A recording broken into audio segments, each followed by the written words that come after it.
한 발 더 깊이 있게 뉴스 속으로 시사인이 만드는 정치 라이브 김은재 뉴스인 4월 4일 방송 시작합니다. 윤석열이 드디어 대통령 자리에서 파면됐습니다. 저희는 오늘부로 대통령 윤석열을 민간인이 된 윤석열 씨라고 부를 예정이고요. 윤 씨라는 호칭으로 시작하도록 하겠습니다. 정말 오랜 기간 많은 분들이 기다리셨던 그 뉴스를 이 네 분과 함께 전달할 수 있어서 정말 영광이라는 생각이 드는데요. 인사드리도록 하겠습니다. 네 분 안녕하세요. 네, 안녕하세요. 네, 저희 박수부터 치고 시작할까요?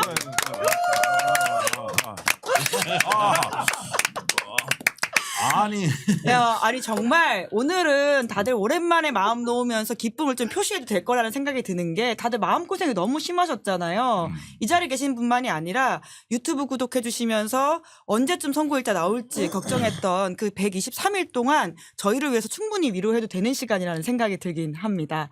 특히나 여기 계신 세 분, 김준일 평론가, 김민아 평론가, 김종대 전 의원님과는 저희가 12월 3일 밤 계엄 당시에 급하게 연락을 드려가지고 그날 밤 방송을 전달했던 경험이 있기 때문에 그 시작과 끝을 함께했다라고 하는 아주 좀 의미 깊은 시간이라는 생각이 들고요. 또 요새 가장 정확한 평론 그리고 정확한 정보를 통해서 많은 국민들한테 안정감을 주고 계시는 신용환 전 교수님도 모실 수 있어가지고 한 교수고 전석자 교수님이시죠. 네. 너무 영광이라는 생각이 듭니다. 아무튼 네 분 오늘 좀 쪽쪽 돌아가시면서 먼저 총평과 소감을 좀 이야기해 주시겠어요? 김종대 의원님부터. 쪽쪽 돌아가시면서라는 표현은 부적절하다고. 오늘은 좀 너른 마음으로 이해해 주십시오. 여기가 무슨 낙골 땅입니까? 쪽 돌아가시게. 예. 아름답게 이해해 주십시오. 그래요? 예. 괜히 그냥 이런 거에 또 민감해질 정도로 사실 오늘 한 분이 돌아가신 거랑 마찬가지인 거라고 사실은. 뭐 그분은 갈 길 가신 것 같아요. 그래서 우리 국민들 참 애쓰셨다. 네. 그다음에 여태까지 참 잘해주셨다. 너무너무 훌륭하시다. 그다음에 한국민주주의가 오늘은 전 세계에 그 빛을 발하는 날입니다. 아까 CNN BBC 내가 쭉 들어가 보니까 정말 부럽다는 기사 같아요. 난 그게 느껴져요. 우리는 못하는데 쟤들은 해내는구나. 그러는 느낌이 미국 언론에서. 그들의 민주주의 역지는 태행을 막지 못했지만 우리는 바로 잡았다. 그래서 쟤들은 한다. 자랑스럽네요. 그러니까 네. 오늘 선거문이 전 세계에 거의 동시 통역으로 나갔어요. 주요 언론에. 그런 걸 보면서 한국 민주주의가 전 세계에 그 각성을 시키는데도 큰 역할을 했고 이렇게 해서 이제 우리 또 민주주의가 점점 더 단단해지는 거 이런 걸 정말 세계가 다 보고 있다는 게 너무 놀라운 현상입니다. 그런 면에서 그동안 고생하셨던 여러 가지 어려운 점들 오늘 하루 다 씻어버리시고 장롱에 숨겨놓은 빼가리나 와인 꺼내셔서 오늘 저녁 마음껏 즐기시기를 축원을 합니다. 네, 고생 많으셨습니다. 예. 김민아 평론가님도 12월 3일 밤 함께했던 기억이 있는데 그날 굉장히 화가 많이 나셨었잖아요. 오늘은 좀 어떠십니까? 네, 8대 0의 전원일치로 윤석열을 파면을 시켰습니다. 파면을 시켜서 이제 파멸을 시켜야 되는데 아무튼 간에 당연한 결과가 나왔고 우리가 그날 뭐 화가 많이 났다 이렇게 말씀하셨지만은 여기서 얘기를 하느라 현장에는 가지를 못했어요. 국회 앞에 가지 못했는데 평화로운 방법을 통해서 국민에게 총뿌리를 겨눈 독재자의 계엄 선포를 무력화시킨 거 아닙니까? 그날 시민들이. 오늘 헌법재판소의 결정문에 그 대목이 담겨 있습니다. 네. 그리고 평화로운 방법을 통해서 그런 일을 한 독재자를 사실상 끌어내린 겁니다. 평화롭게 막아내고 평화롭게 끌어내렸다. 자랑스러운 일이에요. 오늘은 굉장히 자랑스러운 일을 우리가 해낸 것이고 그런 점에서 굉장히 기쁜 날이다라고 생각을 합니다. 평소에 말이 기니까 오늘은 짧게 할게요.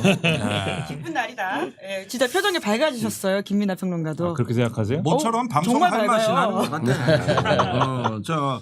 기아의 이렇게 항상 수심에 가득 찬 얼굴이 오늘은 좀 개나리꽃 같고 진달래꽃 같아. 김민아 개나리설.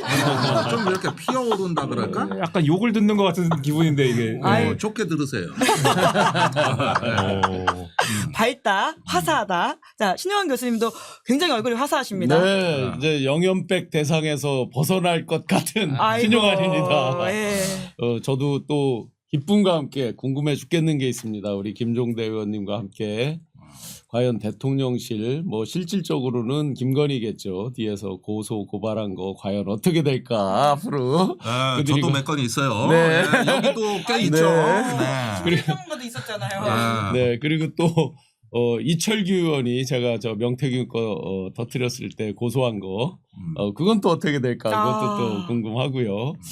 하여튼 온 국민이 진정으로 대한민국 헌법 제 1조의 국민 주권자의 지위, 이제 제자리에 각자 주인이 되는 그동안 잃어버렸거나 빼앗겼던 그 주인의 자리로 돌아오는 정말 기쁜 날입니다. 한편 또 무거운 게 있습니다.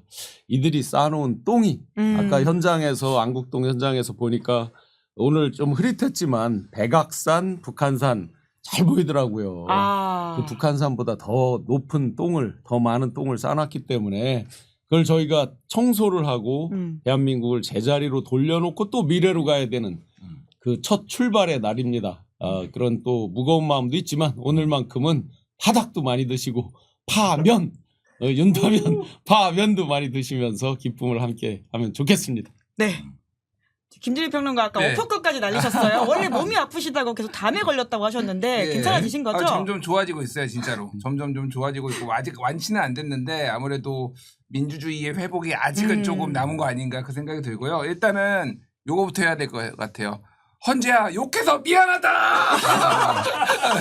가만히 있어. 나 어서 많이 듣던 말투인데. 고맙습니다. 예.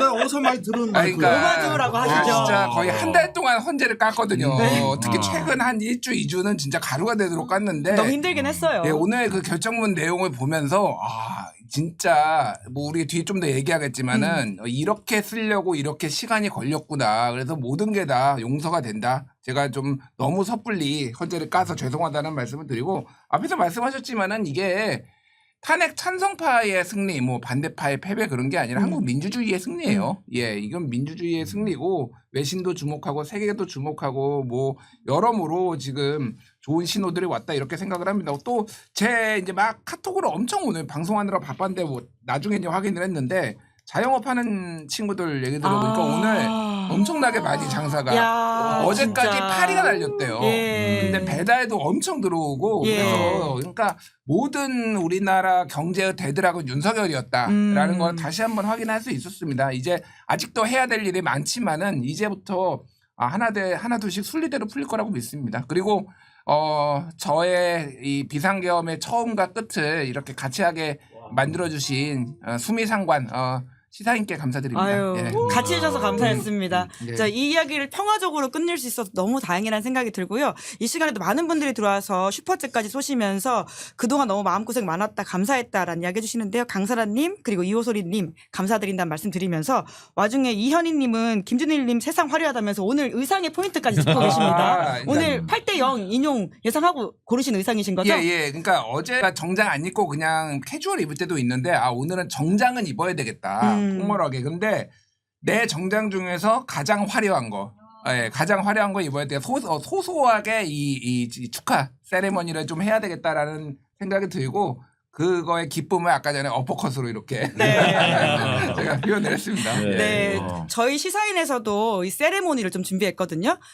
대통령의 파면 시작과 함께 지금 11시 22분부터 48시간 동안 시사인 정기구독 신청하시는 분들한테는 커피 쿠폰 쏘고 있으니까요. 지금 화면에 나가고 있으니까 함께 이 민주주의 회복과 헌정질서 회복에 대해서 기뻐하시면서 이벤트 많이 참여하시라는 이야기 드리고요. 시사인 유튜브도 이벤트 준비했습니다. 저희 실시간으로 나가는 자막으로 구독 인증 보내주시면 다음 주에 나가는 시사인 탄핵 특별호 10분한테 보내드릴 예정이니까 구독, 좋아요, 알림 설정 이 시간에 잊지 않고 보내주시기 바랍니다. 민원연에서도 탄핵 축하 파티 준비했다고 하거든요. 시사인 유튜브 구독하시는 분들한테는 50% 할인해드린다고 하고요. 저도 나가니까 많은 관심 부탁드린다라는 이야기를 하면서 이벤트는 여기까지 하고 그럼 앞으로 어떻게 되는지 이야기를 좀 이제 짚어보도록 할까요? 사실 가장 궁금한 것은 앞으로 대통령실 상황이라고 이야기를 김종대 전 의원님이 방송 전에 해주시긴 했는데요. 그래도 헌재 이야기 짚고 넘어가도록 하죠. 아니 그러니까 네. 그 전에 예. 지금 이제 윤석열이 아직은 한남동에 있지 않습니까? 아. 그다음에 용산에서 복만깃발은 내렸지만 아직은 다 자리를 지키고 있어요. 우선 그쪽 분위기를 한번 내가 얘기를 오. 듣고서 가장 최신 분명히 소식부터 뭔가 들어볼까요, 어떤 그러면? 상당한 공황 상태가 아닐까. 뭐 진짜 공황 네. 상태 맞습니다. 네. 최근에 이제 뭐 어디 언론에서 이제 이런 얘기들을 하죠. 그 승복하는 메시지를 쓴다 모여서. 그래서 제가 경험치를 기준으로 말씀드리겠다라고 하면서 제가 턱 밑에서 본 윤석열, 김건희는 절대로 그냥은 승복할 사람들이 아니다. 하야설이 나왔을 때 이제 곁들여서 설명을 드렸는데요. 뭐냐면 예를 들어서 평생 이 사람들이 승과 패로만 이 세상을 재단했어요. 아. 예, 죄인, 안죄인 이렇게만 딱 이제 재단을 하고 범죄자와 범죄자 아닌 범죄자와 사람. 범죄자 아닌 사람 뭐 예. 이기고 지구인데 참 경교롭게도 이 사람들이 오늘 전까지 접은 적이 없는 거예요. 12.3 내란 123일 전에 있었던 게 이제 오늘에 와서야 이제 확실하게 이제 패로 결정이 된 거죠. 그러다 보니까 먼저 뭐를 인정한다 이런 것들 저는 제 경험치로 같이 해본 경험치로 상상이 안 되는 거예요. 그래서 아까 이제 심경이라고 하면서 나온 것도 보셨잖아요. 네, 개사과 사실- 보셨잖아요. 개사과. 승복과 사과의 메시지는 전혀 딱 없었죠. 4개 패러그래프예요. 예. 1, 2, 3번이 소위 말하는 이제 지지자들에게 하는 얘기고 4번이 국민들한테 대상인 것처럼 하면서 기도하겠습니다요. 우리 그런 기도 바라지 않아요. 그러니까요. 네. 그래서 그 개사과도 보셨을 겁니다. 명백하게 승복하지 않는 메시지입니다. 오히려 거기 보면 지지자들 향해서 메시지를 앞쪽에 1, 2, 3번 특히 2, 3번 패러그래프에 보시면 그 메시지는 앞으로의 행보를 예고하는 내용이 다 들어있죠. 아. 그런데 이제 엊그제 그러면 심지어 이런 말도 나왔어요. 그저께 저녁에 갑자기 아크로비스타 주변을 경찰 차벽이 싼다. 그래서 또 제가 그 얘기를 듣고 이상하잖아요. 이럴 리가 없는데 이 사람들이 그런 성격이 아닌데 그래서 딸을 픽업하면서 밤에 11시에 제가 직접 그 방향이 아닌데 일부러 아크로비스타를 갔어요. 취재까지 갔다 오셨군요. 네. 현장 없었습니다. 동향을 체크하러. 차벽이 없었습니다. 그러면 그렇지. 이제 나갈 그러면 생각이 그렇지. 당장은 없다 이렇게 봐야 되나요? 그래서 이제 제가 경찰의 경비부에 이제 간부한테 연락을 했더니 그날은 헌재 방어하기도 바쁘다. 지금 현재로서는 그런 계획이 없다. 그럼 경호처는 어땠느냐? 간부들은요. 말도 못 꺼내게 한 거예요. 사저로 간다 만다 이런 거에 대해서. 그런데 실무자들은 어쨌든 시뮬레이션을 해야죠. 어디로 갈지 말지. 아크로비스타 때부터 김건희를 모셨던 멤버들이 있습니다. 여러 명 있습니다. 그중에 뭐 유땡땡, 정땡땡은 널리 알려져 있죠. 이 사람들이 이제 아크로비스타를 왔다 갔다 한 거예요. 네, 실제- 콘텐츠 직원이 계셨던 네네 사전 분들이죠? 이제 점검 예. 이런 식으로 이제 왔다 갔다 하고 이런 것들이 이제 포착이 돼서 그런 움직임이 있나? 그런데 역시나 지금은 패닉으로 정말 화도 많이 내고 실제로 어제도 변호인도 문자 주고받은 거 뭐 제가 이따 끝나고 보여드리겠지만 오. 보면은 굉장히 짜증이 묻어나 있어요. 그 자체에 짜증이 묻어나 있습니다. 그런 정도로 이미 짐작은 어느 정도 했겠지만 그래도 8대 0일째 말지는 까봐야 하니까 아. 그들이 열심히 노력했지만 마지막까지 그들이 아주 주 타겟으로 삼은 한 분 전화를 안 받았어요. 기일 지정 전부터. 오. 그래서 이제 오늘 뭐 경로도 하고 막 패닉이 된 거죠. 지금 상태가. 그러면 재판관을 타겟 삼았던 사람이 있었다는 있죠, 거예요. 있죠. 네, 네. 야. 분명히 노력을 많이 했어요. 야. 민정수석 필두로 해서 예. 전직 검찰총장 그다음에 대법관 하신 분 해서 열심히 노력들 와, 했죠. 그럼 진짜 이 많이 8대0도 진짜 찔렀죠. 어렵게 나온 거네요. 아, 그렇죠. 예. 결과적으로 어렵게 나왔지만 제가 단 한 번도 8대 0에서 제가 입장을 바꿨거나 5대 3에 동의했거나 한 적이 없습니다. 그건 이따가 또 말씀드리고. 그러니까 결론적으로 그럼 언제 나올 거냐에 대해서 저는 앞으로 굉장히 장기간 간다고 보는데 최소한 열흘 정도 간다고 봅니다. 꽤 오래 가네. 박근혜가 3일이었죠. 명분은 뭐냐면 사저 제가 볼 때는 아무리 봐도 아크로비스타 가기 불가능입니다. 아, 그러면 뭐 양평으로 가나요? 양평 이런 데는 뭐 봐야죠 이제. 그런데 예. 어쨌든 열흘 정도를 끄는 것은 보나마나 새로 갈 사저를 마련하겠다는 게 기본 명분일 것이고 야. 그러면 이제 박근혜 당시 이런 식으로 이제 찾을 거 아니에요. 예. 그 시간을 빌미해서 시간을 번다. 그런데 이제 그 사이에 문제가 있죠. 지금 한남동에 지지자들이 지지자들? 어쨌든 예. 뭐 한 줌도 안 되는 지지자들이 이제 몰려 있죠. 그러면 이 사이에 어떻게 될 거냐. 요 부분이 이제 남아 있습니다. 그래서 한덕수, 최상목에 대한 처리 이런 것들이 여전히 숙제로 있는 거예요. 제가 그저께 아침에 밝혔지만 테러, 저에 대한 실명이 직접적으로 나오고 HID, OB 해서 이제 뭐 녹취를 다른 방송에서 밝히기도 했는데 이런 것들이 계속 잠재적으로 진행이 되는 거죠. 예. 아직 물론 대통령에서 이제 파면되면서 이건 걱정 안 하셔도 됩니다. 경호실에서 지난번 1월 3일하고 그 뒤에 체포 과정에서 격렬히 저항한 게 있잖아요. 예. 이런 걱정은 안 하셔도 됩니다. 왜냐? 지금 이제 김성훈 씨 말을 듣는 사람이 없어요. 인사를 하라고 지시를 했어요. 네. 인사부서에서 안 합니다. 그 정도로 령이 통하지도 않고 김성훈 편도 없습니다. 그러니까 그 부분은 걱정 안 하셔도 되는데 이제 어느 정도 시간을 벌면서 했을 때 제가 재미난 거 한 가지 마지막 그 하도 상상 이상을 하는 사람들이니까 예. 한남동 관저 대문을 열을 수도 있어요. 누가요? 윤석열 김건희가. 한남동 최후의- 관저 문을 스스로 열다고요? 아니 열어서 예. 자기 지지자들 들어와라 이거죠. 와. 김치찌개 막걸리를 하는 뭐 그게 아니고 이제 어느 정도 지켜달라? 지금까지 정치를 했잖아요. 마지막까지. 예. 정치적인 지지자들을 향해서 정치질을 한 관저로 거잖아요. 들어와 달라고 할 수도 있을 것이다. 뭐 그런 것들은 예. 항상 무엇을 상상하든 그 이상을 했기 때문에 이 기간 그러니까 당장 방 빼 해야 되는데 그 있는 동안에 정말 우리는 계속해서 최악의 상상도 하고 대비는 해야 된다. 그렇습니다. 네. 아. 김준일 평론가가 5시 반에 가셔야 되니까 뭐 이어서 말씀을 더 해주시면 좋을 것 같다는 생각이 듭니다. 예, 좀 충격적이네요, 근데. 아니, 그러니까 실시간 내가 충격받은 막- 김준일? 아니, 뭐 말을 하려다가 막 얘기를 들으면서 내 말문이 막혀가지고 어. 일주일이 넘게 걸린다. 와, 그 이게. 댓글창에는 그래서 바로 구속이 빠르다라는 이야기가 있긴 합니다. 예, 그래서 뭐 이제 구속 취소를 또 할 수도 있거든요, 판사가 사실은 지금 여러 가지 이제 내란과 관련돼서 뭐 혐의도 더 추가로 나오면은 그리고 오히려 이제 피해자가 이제 위험에 처할 수 있다 이런 판단을 하면은 구치소가 안전하다라고 해서 구속할 수도 있어요. 그러니까 야, 그게 좀 나을 수도 있겠다 이 생각이 들고 오래 걸릴 것 같기는 해요. 저도 뭐 일주일까지는 모르겠는데 박근혜 이틀 이제 3월 10일이었고 3월 10날 예. 이제 선고가 났고 2017년 3월 12일 오후 7시 반에 이제 거기로 갔거든요. 그래서 한 이틀 반 정도 걸렸는데 오래 있을 것 같기는 하다. 근데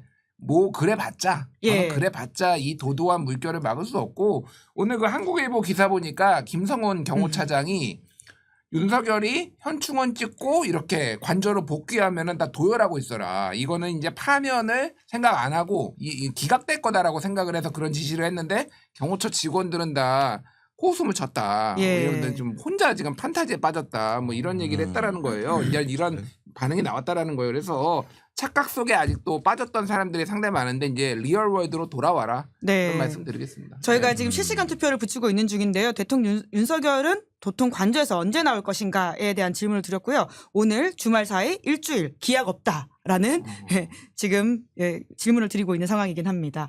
그러니까 박근혜 대통령 때 그 사흘 정도 눌러 앉아 있었던 게 그 삼성동에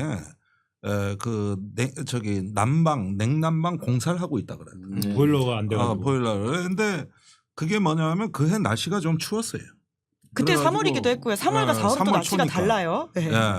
그래가지고 그거 사정 봐준 거예요. 예. 그래서 그래도 이틀. 네. 그래도 이틀은 걸린 거 아닙니까? 아크로비스타가 난방이 안 됩니까? 뭐 거기가 무슨 저기 수리를 합니까? 그런 데가 아니에요 거기는. 그리고 공동주택 아닙니까 거기는. 그렇죠. 다 돼 있는 데입니다. 그런데 안 나가는 거는 이제 뭐 경호가 어쩌다 또 이런 핑계를 댈 가능성이 높아요. 그래서 보니까 이런저런 이유로 해가지고 사실은 또 가도 문제야. 아크로비스타 주민들은 죽어나는 거예요. 거기 또 극우 시위대가 몰려가서 지들이 뭐 지킨다 어쩐다 해가지고 하면은 그게 어디 주거 지역에서 그게 생지옥이지 그거. 그러니까 이게 외통수에 걸려버린 거예요 지금. 그러면 거기 경비를 해야 돼. 그러니까 박근혜만 해도 곱게 물러나가지고 이틀 사흘 뭐 더 있었다 그랬지만 예. 사실은 비루하지만 갔다고. 근데 여기는 지금은 이것도 지금 큰 문제라고. 계속되고 있단 말이에요. 그러니까 너무 계속. 당연하게 나가야 되는데도 상식적이지 않은 것들을 많이 겪다 보니까 저희가 이것까지도 걱정해야 되는 상황이라고 그러니까 이런 봐야 상황까지 되겠네요. 된 거예요. 그러니까 맺고 끊는 게 없는 사람이다 보니까 온 민폐를 다 끼칠 상황이에요 지금. 그래도 박근혜 때에 비해서는 오늘은 그 극우 지지자 혹은 보수 지지자들의 격렬한 뭐라고 할까요? 이 행동들은 좀 덜했다라는 생각이 들긴 하는데요. 이미 솔직히 그들이 이중성을 보였죠. 알고 있었죠. 상당수가 알고 이미 있었죠. 알고 있었다? 유튜버들도 예. 장사 목적 그게 주목적이었지 그 내면에는 이미 알고 있었죠. 오늘 아침에 이제 보수 유튜버 설로 한번 말씀드릴게요. 제가 오늘 아침에 무조건 8대 0이다라는 거를 정확히 이제 하나 말씀드렸던 건 이 부분입니다. 어제 이제 뉴스에 검색어를 쳐보시면 다수 의견, 소수 의견, 재판 주심 그리고 정영식 이런 식으로 검색어를 쳐보시면 뭐가 나오냐면 그 다수 의견, 소수 의견 해서 다수 의견에 주심이 설 때는 주심이 결정문을 씁니다. 그게 이제 딱 뉴스에 나와 있어요. 그래서 제가 재빨리 그걸 보자마자 레이더를 돌렸죠. 지금 결정문을 누가 쓰고 있느냐. 그랬더니 정영식 재판관이 쓰고 있는 것이 레이더에 걸리는 거예요. 뭐 100% 정영식 재판관이 쓴다 이렇게 말해주는 사람은 없죠. 예. 예, 지금 누가 산책을 하고 누가 밥을 안 먹고 뭐 이런 거 이제 쭉 해서 제가 오늘 아침에 다른 방송에서 신용환 교수님. 지금 그거는 만약에요 주심이 소수 의견에 쓰면요 예. 다수 의견자 중에 선임자가 결정문을 쓴답니다. 아. 자 그러니까 정영식 씨가 쓴다면 넘어갔구나. 이건 완벽히 넘어왔고 정영식 씨가 그렇지. 넘어온다는 얘기 나머지 두 분도 5대 3이라 치고 저는 예. 뭐 5대 3에 대해서도 동의하지 않았지만 그렇다 하더라도 이건 넘어왔다. 라고 이제 판단을 했었죠. 네. 네. 그러니까 저 댓글에도 나오는데 교도소에 그냥 있었으면 아크로비스 타가서 민폐 끼치고 언제 옮기냐 그렇죠. 이 얘기 할 필요가 없는 거거든 우리가. 그러네요, 진짜. 그 교도소에 눌러 앉아 있으면 다 행복했을 텐데 이런 걱정까지 생겨가지고 지금 이게 5만 군데 지금 문제가 이게 끝나지가 않으니까 말이요. 말이 되냐. 박인호님은 단전단수하라 그러네. 그렇죠. 저거 주거 침입이죠. 국가 재산에 국가 저거에 무단 침입한 거죠. 대거 명령해야죠. 네. 네. 참. 윤석열이 언제 나올지에 대한 걱정은 저희가 조금 더 이따가 해보도록 하고요. 그러면 헌재 그래도 오늘 재판관들의 역할이라고 할까요? 선고문, 그 결정문에서도 굉장히 의미 있는 것들이 많았거든요. 그러니까 그동안 마음 알았던 것에 대해서 욕해서 미안하다라는 식의 이야기까지 김준일 평론가가 해줬었는데 오늘 좀 가장 의미 있다고 보셨던 부분을 좀 짚어보는 건 어떨까 싶습니다. 예. 이제 두 가지 하나 가장 의미 있게 제가 좀 약간 생각을 못했던 거. 예, 이거는 시민과 군인들이 대치하게 만들어서 국군 통수권 얘기를 했어요. 국군 통수권 얘기를 사실은 이게 많이 주목받지는 않았거든요. 그 얘기가 없지는 않았지만은 우리가 국군 통수권자로서 이제 대통령은 항상 얘기를 하고 최고 지휘관 사령관이었잖아요. 그러니까 근데 이제 이거를 명확하게 한 거예요. 그러니까 시민과 군은 나라를 지켜야 되고 외적으로부터 침입을 방어를 해야 되는데 그거를 시민하고 이렇게 대치하게 만드는 거가 이게 민주주의의 원칙에 반한다라는 거를 아주 단순한 논리지만은 명쾌하게 확실하게 요게 넣은 거가 하나가 있고 이게 역시 정치적 사법재판이라고 제가 느낀 게 뒤에 이제 그러면 이게 파면할지 여부에 대해서 파면할 정도로 중대한지 여부에 대해서 뒤에 얘기를 하잖아요. 굉장히 흥미로운 부분이 있었는데 뭐였냐면은 이거였어요. 피청구인은 취임한 때로부터 약 2년 후에 치러진 국회의원 선거에서 피청구인 윤석열이 국정을 주도하도록 국민을 설득할 기회가 있었습니다. 그런데 그렇게 못했다라는 거 아니에요. 그 결과가 피청구인의 의도에 부합하지 않더라도 야당을 지지한 국민들의 의사를 배제하려는 시도를 하여서는 안 되었습니다라는 거잖아요. 쉽게 얘기를 하면은 야, 네가 못해가지고 총선 말아먹고 왜 야당한테 난리야. 사실은 이 얘기를 한 거예요. 그러니까 정확하게. 아니, 네가 잘했으면은 야당이 아니라 너희 여당이 다수석을 얻었을 거고. 그러면은 왜 그렇게 했냐. 이거 네 탓인데 왜 남 탓을 하고 있냐. 왜 그리고 총선 결과를 이 민심을 받아들이지 않느냐. 대통령만 선출된 권력이 아니라 국회도 선출된 권력이다. 이거를 이제 이렇게 좀 굉장히 정치적인 용어를 써가지고 이렇게 한 거를 보고 이게 굉장히 다양한 거를 고려를 했구나 헌재가 그 생각을 했습니다 제가. 예. 헌재 선고문에서 김민하 평론가가 인상 깊게 봤던 부분들은 어떤 겁니까? 다 인상 깊죠. 네, 시작부터 끝까지. 하지만 하나를 좀 그럼요. 찝어주신다면요. 근데 저는 이제 뭐 다 인상 깊은데 예. 모든 구절이 다 뭐 좋은데 모든 날이 항상- 좋은 날이었다. 예, 항상 저는 근데 부정적인 걸 보지 않습니까? 놀라운 포인트.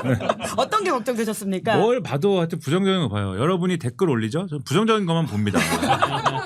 자, 좋은 댓글 아까 무슨 넣어주세요. 뭐 김민아가 인상이 안 좋다는 등 뭐 그런 거 다 봅니다 지금. 좋다는 것도 많이 올라왔어. 예, 그런 건 안 보신대요. 그런 거 안 봐요.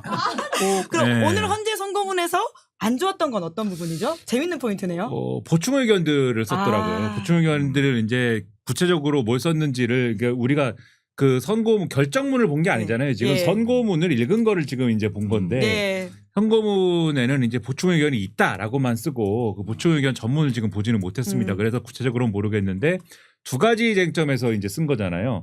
정영식 재판관이 윤석열 측의 주장이었던 이 탄핵 소추안을 2번 의결한 것은 예. 일사부재의 원칙을 위반한 것이다라는 주장에 대해서 보충 의견을 뭐라고 썼냐면은 앞으로는 입법을 통해서 동일 회기가 아니라고 할지라도 탄핵 소추를 이제 여러 번 할 수 있게 하는 거는 이제 막아야 된다. 이런 취지의 이제 보충 의견을 썼다라는 거고 예. 두 번째로는 이것도 참 특이한 일이 아닌가 이렇게 생각이 되는 게 이 보충 의견이 양쪽에서 나온 대목이 있어요. 뭐냐면은 헌법재판소가 탄핵 심판을 할 때 전문 증거의 원칙을 이제 지금 완화해서 이미 적용을 한다라고 정영식 재판관이 지난번에 변론 과정에서 정리를 했는데 지금도 그렇게 한다라고 정리를 했는데 앞으로 엄격하게 적용해야 된다.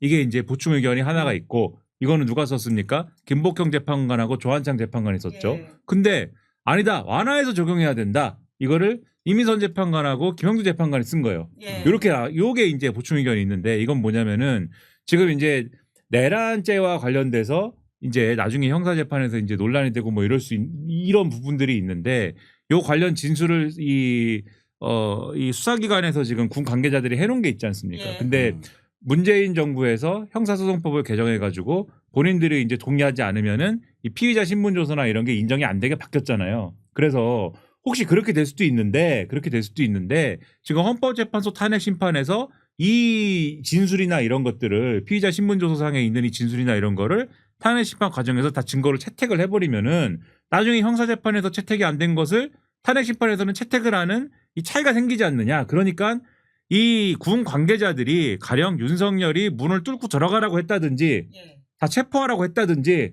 끌어내라고 했다든지 라고 하는 진술을 한 것은 증거를 채택해서는 안 돼라고 윤석열이 주장을 했습니다. 그런데 이거에 대해서 이거는 인정이 안 된다. 그런 윤석열의 주장은 인정이 안 된다라는 게 오늘의 선고의 내용이지만 보충 의견은 뭐냐면 앞으로는 그러한 윤석열처럼 주장을 할 때 그거를 인정해 줘야 된다라고 하는 게 지금 이제 조한창 그리고 김복형 재판관의 주장인 거고 그럼 요걸 그대로 적용하면 어떻게 되냐면은 이런 사안에 대해서 내란죄가 형사재판에서 유죄가 확정될 때까지 탄핵이 안 되는 거예요. 그러면은 그런 취지로 보여요. 예. 이게 전문을 읽어봐야 되지만 근데 그런 보충 의견을 낸 건데 그런데 이것과는 다른 보충 의견 아니야. 이거는 그렇지 않더라도 그냥 헌법재판소가 알아서 판단할 수 있어. 그걸 증거로 채택할 수 있어. 라는 보충 의견을 이미선 그다음에 김영두 재판관이 따로 또 낸 거예요. 그래서 저는 여기서 어떤 인상을 받냐면 여기서 대단히 첨예하게 논쟁이 있었구나 재판관들끼리. 그래서 선고 기일이 예. 상당히 지연됐구나. 그러면 이 논쟁은 왜 했을까? 이 보수 재판관들이 예. 상당히 그들의 입장에서는 최선의 노력을 다했구나. 이런 느낌이 드는 시그널 거여서 보낸 건가요? 그래서 이게 그 흔적을 남겨놓은 거구나. 이런 느낌이 들어서 지연된 게 이런 이유였구나라는 걸 좀 알 수 있는 그런 대목이었다. 네, 의문도 좀 해소되는 지점이 있다라고 하는 것인데 김준일 평론가는 원래 본인 방송 있으신데 시간 쪼개서 와주신 거여가지고요. 마무리 말씀해주시고 일어나시면 될 것 같습니다. 네, 오늘 뭐 할 얘기들은 진짜 많은데 그러게요. 저는 제일 주목했던 게 이제 국민의힘 의총 아. 했는데 예. 우리는 패족이다. 이게 사실은 예전에 이제 노무현 대통령 이후에 이명박 당선된 다음에 이제 친노 패족설 뭐 이럴 때 이제 패족 얘기가 나왔거든요. 근데 우리는 패족이다라는 김기현 의원이 얘기를 했다는 거예요. 그러니까 그래서 앞으로 향후 이번 대선 못 이기니까 10년 후를 기약하자. 뭐 이런 얘기를 10년 후면 될까요? 아니 그러니까 제가 말하는 거는 누구 때문에 지금 이 지경이 왔는데 김나윤이라고 했던 본인들이 성찰을 해야 되는데 그리고 뭐 나경원 의원도 나는 윤석열을 지지한 게 아니라 자유민주주의를 수호한 거다 이런 얘기를 이제 뭔 소리야? 의총에서 윤석열을 지키려고 한 게 아니다. 그러니까 이게 지금 벌써 이제 난장판이 된 거예요 지금. 그래서 뭐 일부는 또 이제 탄핵 반대하는 의원들 찬성은 나는 이거 기사 보고 깜짝 놀랐어. 탄핵 반대하는 의원들 징계하자는 얘기가 나왔대요 여기서 의총에서. 네. 아니 그 반대가 아니고 아니 반대가 탄핵 찬성이 아니라 탄핵 반대하는 의원들 징계해야 된다는 얘기가 의총에서 지금 나왔다라는 네. 거야. 그러니까 이게 난장판이에요. 혼란하다, 혼란해. 대혼란의 네. 상황이라서 아마 이게 굉장히 오래 갈 것 같다 그 생각이 듭니다. 그러니까 팝콘각이다 개인적으로. 예. 팝콘각 이야기 하시면서 오늘 김준일 평론가는 보내드리도록 하고요. 다음 주에 더 이야기를 나눠보도록 하겠습니다. 김평론가님 123일 동안 고생 진짜 많으셨습니다. 네. 고맙습니다. 예, 감사합니다. 예, 쳐도 될 것 감사합니다. 같아요 오늘은. 예. 난 하도 충격적인 얘기를 많이 듣고 오늘 예, 진짜 오늘 신영환 교수님이 해줬던 이야기도 충격적이고요. 충격적이고 아주 국힘 상황도. 초현실적이네. 예. 예. 아 근데 국민의힘 상황이 좀 밝으신 편이잖아요. 그런데 네. 지금 이제 김민하 평론가 네. 김준일 김준일? 평론가님의 말을 받아서 말씀을 드리면 너무나 심플해요. 어게인 2017 업그레이드 버전입니다. 아. 2017년에 한번 이제 기억을 다시 반출을 해보시면 박근혜 탄핵을 당하고 어떻게 돼야 돼요? 지하실 바닥까지 떨어져서 정말 벽을 통곡을 하면서 벽과 바닥을 손톱이 다 없을 정도로 하고 살가죽을 벗기고 쓸개를 씹고 정말 뼈를 부러뜨리는 자기 뼈를 부러뜨리면서까지 아유, 노력하는 그런 노력을 해도 될까 말까였죠. 그런데 그때 어떻게 누가 후보가 돼요? 홍준표. 그러게요. 네. 근데 지금은 홍준표 대구시장이 이런 얘기를 잘 안 하죠. 빨갱이 얘기를 잘 안 하죠. 그죠?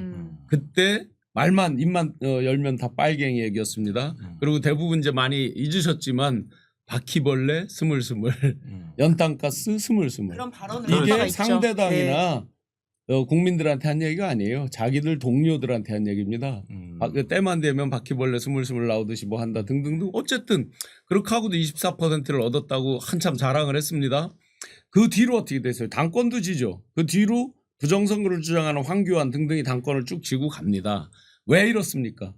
근본적 가치 철학이 없는 그냥 그때그때 현상에 집착하는 즉 보수의 뼈대 근본 또 더 깊이 들어가자면 대주주 즉 가치 철학이 투영돼서 체화된 그런 대주주가 없다. 그러면 지금도 뻔합니다. 똑같습니다.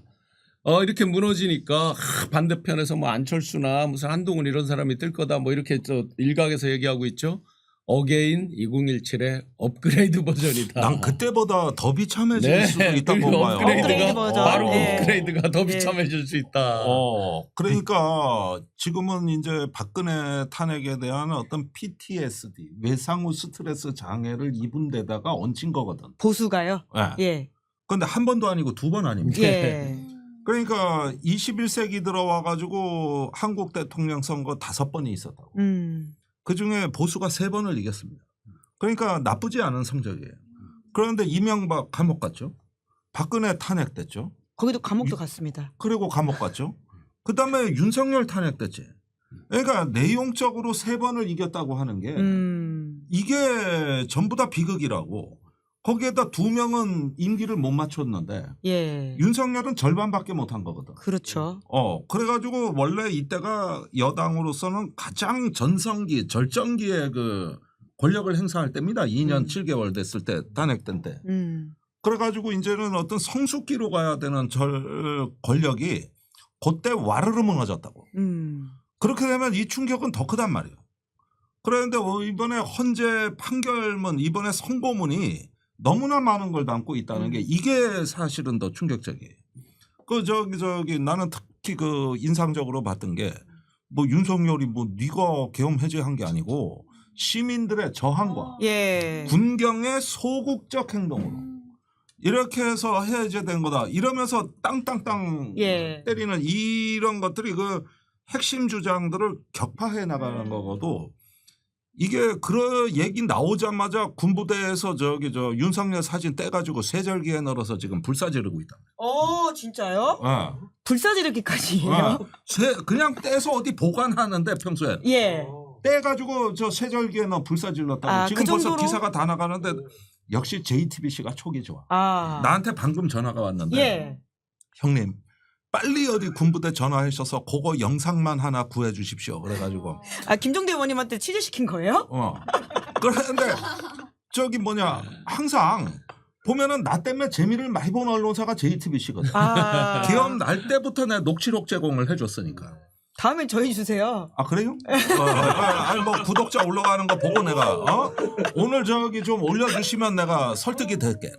네, 여러분 구독하시면 김종대 의원님이 여기다 자료 제공해 주신다고 합니다.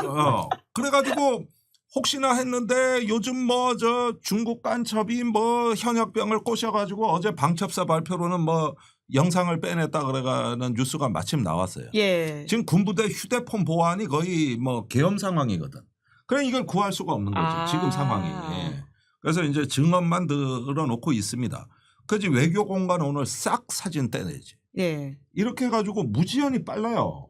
이걸 보니까 이 파면의 선고문의 메시지가 이렇게 강렬한 거거든요. 그러니까 불과 일주일 전만 해도 저 예상 못했던 그런 충격이고 더 나아가서는 이제는 많은 양심 선언이 나올 겁니다. 오. 예, 이제 헌재에서 야 군경이 니들이 저기 소극적으로 해가지고 이 계엄을 무너뜨린 거야. 이러니까 죄인 취급받다가 맞아 우리도 그런 사정이 있어 하면서 진실은 이겁니다.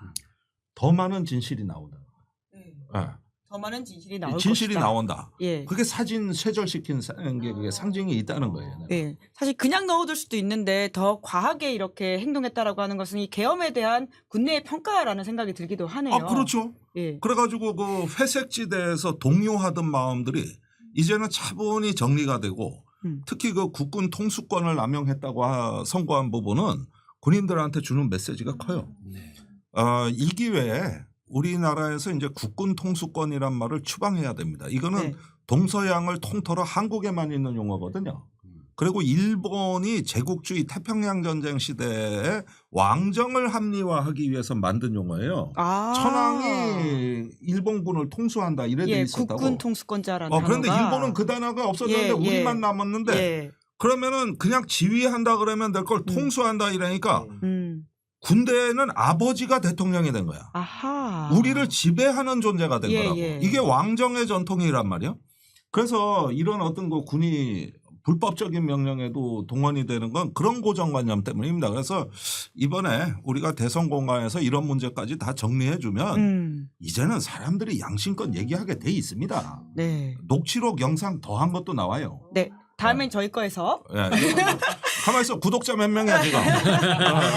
예, 댓글창에서 김민하 평론가 의견이 궁금하다는 말씀이 듣고 그래요? 싶다라는 이야기가 있습니다. 김민아 장황하게 말하지 마라. 잠 온다 뭐 이런 거 쓰던데. 저는 말을 안 하고 있는데도 장황하다고 쓰고 있어. 저는 좋은 것만 듣고 싶다는 거 얘기했거든요. 나왔어. 네, 나왔다고. 저 봤어요. 자, 얼른 그리고 이야기해 주십시오. 귀엽대. 귀엽대. 김민아 말 장황하게 해서 귀에 잘 안 들어옴. 예, 야. 김민하 말 궁금하다는 거 있었습니다. 얼른 해주세요. 뭘 해줘요? 여기에 대한 의견 받아가지고 이야기하시면 될 것 네, 같습니다. 근데 요즘 사람들은 통수라 그러면 뒤통수 치는 얘기인 줄 알아요? 왜 통수인 줄 알아? 통수. 네. 자, 얼른 장기에서. 윤석열 시대 이제 포스트 윤석열 시대에 대한 이야기를 하고 계시는 것 같아요. 저 출연료 꽁으로 먹는 거 아니냐고 왜 말 안 하냐 그러잖아. 말을 시켜야지. 자, 말 안 시켰습니다. 시키잖아. 자, 시켰습니다. 얼른 네. 하시죠. 말 하나 듣기 힘드네. 내원.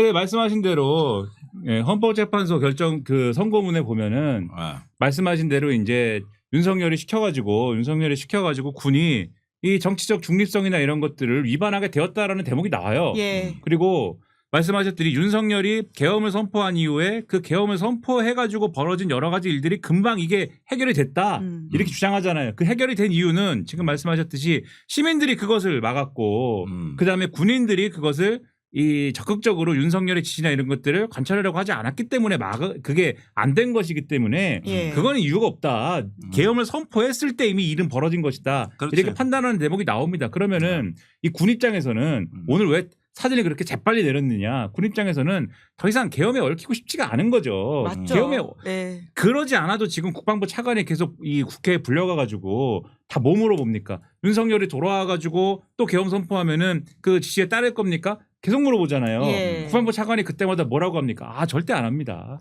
안 할 겁니다. 안도가 되더라고요. 네, 나는 절대 계엄 우리는 절대 그게 따르지 않을 컸어요. 겁니다. 네, 어제도. 계속 얘기를 해야 되지 않습니까? 그러면서 군이 이제 뭘 느끼는 거예요. 절대 이거 엮이면 안 된다. 근데 오늘 마침 헌법재판소가 파면을 딱 해주잖아요. 사진을 바로 내려야죠. 바로 내려야 되는 건데 차제에는 제가 볼 때는 국방부 장관도 우리가 뭐 그러라는 법이 없는데 꼭 군인 출신을 어쨌든 간에 뭐 전문성이나 이런 것들을 고려해서 군인 출신을 심지어는 뭐 거의 뭐 거의 전역을 시켜가지고 하다시피 국방부 장관을 시키는 것이지 않습니까? 차제에는 이제는 새로운 어떤 이 포스트 윤석열 시대에는 아예 군하고 관계가 없는 사람을 국방부 장관으로 시킬 필요가 있다. 바로 옆에 계신 것 같은데요? 아니 근데 물론 이제 지금 아니, 근데 민간인 제가 볼 출신 때는 국방 전문가? 김종대 의원님은 대선을 가야 된다. 네. 대선 대선을- 출마 선언인가요? 네, 대선을 가야 하고 이거는 네. 그건 뭔 소리야? 오늘 나 충격을 많이 받았어. 대선을 가야 되고 제가 볼 때는 국방부 장관은 공익근무요원 출신이 한번 해야 된다. 네. 네. 혹시 지금 야심을 표출하시는 거예요? 공익근무요원 출신이 하면 국방부 장관 하는 그런 것도 김민아의 있어야 야심. 된다. 예. 아니, 공익근무요원이. 내가 오늘 충격을 많이 받았어. 내가 더 충격적인 얘기 해줄게. 오. 방송 직전에 한 육군 예비역 장교가 급히 나한테 전화가 왔어. 어머.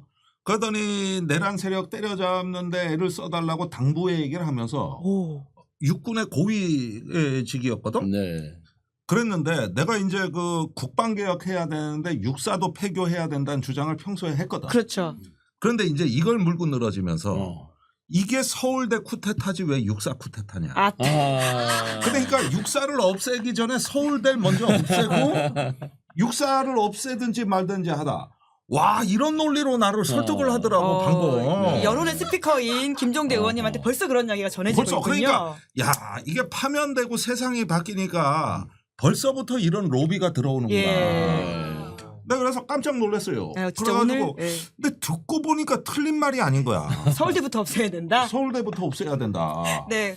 이거는 저기 과거의 쿠데타는 육사가 주범이었는데 이번 쿠데타는 육사가 종범이라는 거야. 주범이 서울대라는 거예요. 네. 그러니까 없애려면 그거부터 없애야지 왜. 그래서 내가 반론을 폈어요. 네. 네. 그게 아니요. 왜 그러냐. 서울대는 어쩌다 이제 처음 했는데 육사는 내 기억으로 3번 쿠데타를 했다. 그렇죠. 그러니까 횟수가 다르다. 둘째 한 것만 3번이지만 유사 쿠데타가 있다. 저 87년에 쿠데타 직전까지 갔다. 계엄 선포 직전까지. 요거 예비 쿠데타로 넣어야 된다. 그다음에 10월 유신도 따지고 보면 육사의 친위 쿠데타다. 그다음에 부산 정치 파동도 그때 계엄령이 선포됐다. 예. 그러면은 6번 한 거요. 전 세계에서 한 개 학교가 6번 쿠데타 하는 소리는 내가 들어본 적이 없어. 압도적이야. 그래서 육사를 먼저 없애야 돼. 아. 그러니까 가만히 있어봐. 하더니 세더라고 다시. 네. 어. 아, 우리 예비역과 그런 대화를 근데 하셨다. 김용현이나 네. 노상원 이런 경우는 뭐 주인지 종인지는 또 이제 아, 사실은 그렇죠. 명확하게 거기도 주라고 뭐 할 수 있죠. 특검 등을 네. 사실 해야 되겠죠. 지금 이제 국방부 군의 태세 전환, 빛의 속도로 태세 전환하는 것들을 말씀하셨지만 더 빠른 더 광속으로 빛의 속도로 태세 전환하는 조직들이 있죠. 검과 경. 그런데 그것을 우리가 다 믿고 기다려줄 수 없다라는 생각입니다. 제가 창원지검 조사도 받아보고 했지만 2번이나 오염이 됐잖아요. 예를 들어 명태균 특검만 하더라도요. 창원지검 그리고 서울로 끌고 와서도 뭐 특별하게 굉장히 뭐 노력하는 척을 몇 번을 하지만 제대로 된다는 느낌 없습니다. 그러면 명태균 특검 이퀄 김건희 특검이잖아요. 당연히 특검으로 가야 됩니다. 그래서 그들이 아마 이제 바람의 속도보다 더 빨리 뭐 일어서고 눕는다라고 표현하는데 경찰도 그렇다라고 하는데 다 마찬가지로 경찰도 지금 알박기 인사 몇 번을 제가 강조를 드렸는데 알박기 인사 플러스 보복 인사입니다. 그런데 이제 우리가 그에 대해서 그냥 믿지 말고 반드시 특검을 해야 된다라는 것하고 또 특검을 무조건 해야 되는 이유들이 또 있습니다. 윤내란 우두머리가 석방이 되면서 또 일각에서 이제 당연히 탈옥이라고 얘기를 할 정도로 그렇게 황당하게 이제 석방이 되면서 그게 3월 8일이었죠. 그 뒤로도 지금 벌써 건 한 달 가까이 지났잖아요. 그 전까지 해보면 지금 너무너무 증거인멸할 시간을 많이 벌어준 거예요. 네. 김성훈 또 이광호 등등이 구속도 안 됐잖아요. 번번이 자체적으로 셀프 기각도 하고 이제 법원에 보냈는데도 또 기각이 되고 하면서 그러면 지금 이제 아까 왜 금방 한남동에서 안 나올 수도 있다라고 제가 말씀드린 이유는 이 부분이에요. 여전히 증거인멸 못한 부분도 있을 거 아니에요. 각 뭐 요소별로 지난번에 안 가도 갔다는 얘기가 화면에 잡힌 게 하나 있잖아요. 이동하는 게 왜 네. 갔겠어요. 이제는 그때는 뭐 다 쳐다보고 있는데 술 먹으러 가지 못했을 거고 범인은 반드시 현장에 다시 나타난다. 내가 뭐 빼먹었지? 아, 자기가- 증거인멸하러 갔을 수 있다. 그럼 국방부 지하 벙커에 갔었다는 거 아니에요? 1월 8일인가에. 예. 그럼 왜 갔겠어요? 도피 의혹 있지 않았습니까? 자기가 거기서 예. 결심 지원실 이런 데서 다 진두지휘하는 최고 정점에 있었으니까 본인이 얘기하잖아요. 법정에서 저 헌재 재판관들 앞에서 자기 머리 좋다고 얘기하잖아요. 본인이 한 일을 막 생각을 하는 거예요. 내가 뭐 빼먹었지? 아 그렇지 그때 누구였지? 빨리 거기 연락해야지 등등등등. 이 시간이 우리가 기회를 너무 많이 준 거예요. 그러면 이걸 정상적인 지금까지 대검 황당한 짓 하는 거 봤잖아요. 즉시 항고가 아니라 즉시 포기. 이재명 대표에 대해서는 즉시 상고 봤잖아요. 그런 모습들을 놓고 그들에게 맡겨서 이미 이렇게 충분한 시간까지 있는 그들에게 맡겨서 안 된다. 이거 무조건 다 특검 가야 된다. 이 부분도 지금 오늘 이제 이렇게 탄핵 파면은 됐지만 매 눈으로 계속 지켜보고 우리가 추진을 해야 될 일들입니다. 예, 남은 과제가 굉장히 많은데요. 그래도 오늘은 기뻐하시면서 슈퍼스타 쏴주시는 분들이 워낙 많아가지고 쭉쭉 소개해드리면요. 지나가는 주민씨, 김연지, 뉴 잉글랜드 패트리어츠, 누분의 휘리릭 연우, 김유미, 트리트먼트, 니키타라고 하는 아이디, 게다가 윈드벨. 니키타님은 아이디가 외국어인데 읽을 수가 없는 것인데 제가 가로로 넣어주셔가지고 다 감사드리고 오늘의 이 기운들을 받아가지고 새 세상으로 나아갈 수 있는 또 이야기들을 할 수 있을 거라는 생각이 들긴 하는데요. 아까 또 그 보수 정치와 관련해가지고는 사실 이제 가장 남은 과제 중에 하나가 있지 않을까라는 생각이 드는데 오늘 또 한참 돌았던 이야기가 전한길 씨가 뭐 이렇게 후보가 될 수도 있다 이런 식의 말들이 있더라고요. 나 오늘 왜 이래 충격을 많이 받냐. 아유, 네. 전환길이요. 네, 그런 건 가능하지 않은 이야기죠. 보수 정치의 밝은 마이너스의 손 신영환 말고 교수님. 마이너스의 손. 예, 요번에 예. 4월 2일 날 확인하셨잖아요. 마이너스의 손. 지지선언하고 가는 족족 연설하는 족족 다 탈락했죠. 전부 쓴맛을 봤잖아요. 사의 마이너스의 제복을 손. 해서 다 봤다. 예, 그리고 제가 이제 여기서 시간 좀 더 괜찮아요? 예, 말씀하십시오. 자, 항상 보수는 아까 말씀드렸듯이 가치 철학이 붕괴됐습니다. 그러다 보니까 현상이에요. 현상. 그러니까 그때그때 뜬 사람 위주로 빌려오든 사오든 하는 거예요. 그러다 보니 대릴사이를 들었잖아요. 윤석열이라는 대릴사이를. 근데 대릴사이를 들 때는 원래는 어떻게 해야 돼요? 이 사람이 우리 집에 대를 잘 이을 그런 역할을 할수 능력이 있는지, 되는지 역할이 예. 되는지 삽질 납질은 잘하는지 여물은 잘 주는지 쟁기질 삽질 납질 잘 하는지를 다 테스트를 해야 될 거 아니에요. 근데 주인장 잠시 자리 빈 사이에 어느 날 소슬 때문을 박차고 들어옵니다. 내가 이 집 적자요 하고 대릴사이가 아니라 적자라고 하고 들어와요. 그러더니 웬걸 아침 식전 대바람에 막걸리 말통으로 받아먹고 지게는 그늘나무 밑에 놓고 배 두드리면서 동네 꼬마들하고 1시간 되면 59분씩 혼자 얘기하고 합니다. 예? 그러다가 나달갱이가 썩어 문드러지는지 소가 여물을 먹고 있는지 삽질 납질 쟁기질 할 줄도 모르고 그저 술이나 퍼먹고 하다가 어느 날 집에 또 후계자를 키우니 뭐니 하면서 업둥이를 하나 들어와요. 업둥이를 들어와서 법무장관도 시켜주고 뭐 막 해요. 그러면서 내가 이 집에 진짜 적자다 하고 뜬가 하다가 어느 날 말 안 듣는 사람들이 나오니까 동네에서 놀고 저거 하는 왈패들 데려다가 저 새끼들 때려잡아 하더니 갑자기 그냥 꽃갱이 삽 들고 막 유리창 깨고 막 들어가요. 말 안 듣는다고. 그럼 승질대로 안 되는 거예요. 그러더니 나중에 나올 때 어떻게 해요? 결국 자기 집에 불 지르고 나오는 거죠. 지금 국민의힘 불 났습니다. 어서 많이 보고 들으신 게 많구나. 다 보고 들으신 것 같아요. 예. 근데 지금 광장에서 보면은 이제는 행동을 통일한 지도부가 붕괴된 것 같습니다. 붕괴됐습니다. 예, 그래서 소년보 목사 쪽은 이미 해산하겠다는 발표를 했어요. 네. 이제 집회를 못 하겠다는 거고 장사도 안 된다는 세이브 얘기고. 코리아. 예. 정광훈 쪽도 보니까 군중들이 한남동으로 가자, 광화문으로 가자, 뭐 완전히 무질서했어요. 그리고 국민의힘은 당연히 이제 방향성을 잃어버린 건 당연한 거고. 네. 이런 상태에서 대선을 향해 어떤 판짜기가 안 됩니다. 완전히 불가능한 상태에 빠진 거거든요.